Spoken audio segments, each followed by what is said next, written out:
Hey GenderqueerChat, happy Thursday, it's Matt. This week's topic is about metaphors, so metaphors for your genderqueer. What idea, concept or thing best represents how you identify as genderqueer? Explain. This is quite a curious topic. Not sure exactly what I'm going to say, but it's been very interesting watching everybody else's videos this week and the creative ways that people have come up with to illustrate how they feel about their gender and their gender identity and the way that they can communicate that with others. So I probably do in my life use metaphors and symbolism and stories to try and get my point across quite a bit, but oddly the only thing that I can really think of from a way that I've used that in regard specifically to my genderqueer identity dates back to when I first started to really think about gender and come out as genderqueer, and it was a way that I conceptualised what was happening to me and what I was going through so that I could make sense of it and find peace with it, and also try and communicate that to other people, I guess. So the metaphor that I'm thinking of is to do with a loose thread. So I kind of imagined it like I had a loose thread on my side, and this loose thread had always been there, probably since I was born. I'd always been consciously aware that it was there for as long as I can remember. It was kind of off to the side, to the periphery, out of sight, out of mind. And for whatever reason I didn't feel the need or didn't have the opportunity to pull on that loose thread or to contemplate it further and understand what it actually meant. So one day in my life, the right set of circumstances came along, the right time in my life, whatever reason, I don't really know, for me to sort of examine that further. So I pulled that loose thread, and the result of that was that everything unravelled. And so for me, everything unravelling was kind of my idea and understanding of myself, which of course fundamentally had to do with how I thought about gender and my own gender and my place in the world and all of that. So for me, making the decision, whether it was a conscious or unconscious thing, to pull that little gender thread resulted in me deconstructing the way that I thought about the world and the way that I thought about myself, and it was messy and uncomfortable and chaotic, and pretty much left me feeling much like a jumbled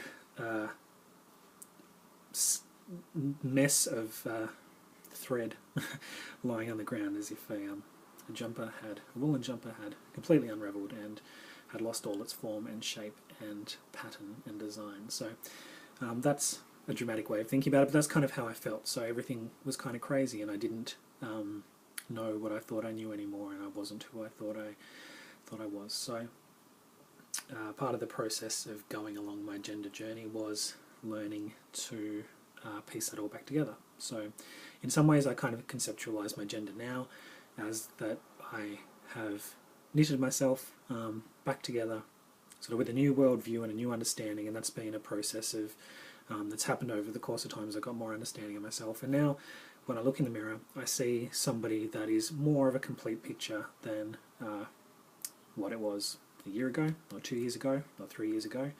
And oddly, the person that I see in the mirror, the person that I have knitted together into this new shape and design, is very similar to the person that it was previously, maybe just with a difference in the underlying understanding of how that was made. So yeah, I kind of feel like, to think of it in another way, is you grow up and your parents and teachers and society tell you what you need to be and who you are, and tell you what things like gender mean and teach you how to think and stuff, and you internalise that and take on board all that stuff as part of the natural, normal process of being socialised as a human being and a member of society. And so that the person that you are is a combination or result of all of these other influences. And sometimes with our personalities or our identities or who we are, it doesn't exactly match up with what society expects.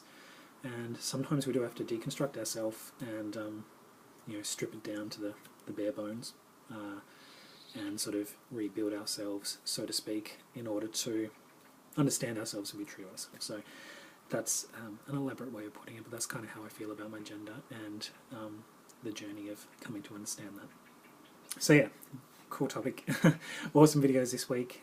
Sorry I missed last week. That was about names, and I will say a little bit about names. I used the name that I was born with. I don't feel like that name particularly represents my gender in any kind of particular way.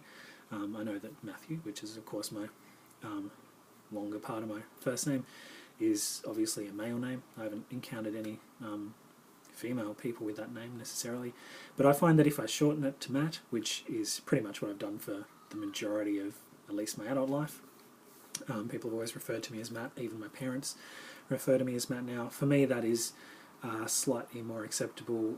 It's a little bit more ambiguous, gender-wise, at least as far as I feel comfortable with. I don't think other people would see it that way.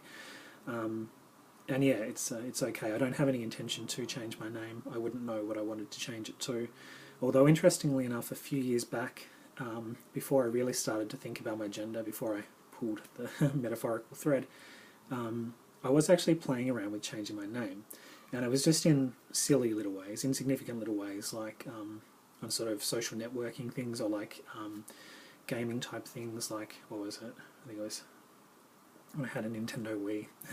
Or, when you put your name into a video game for your high scores or whatever, I used to play around with variations of my name for a while there, and it was probably a year or two before I really started to think about gender in a constructive way.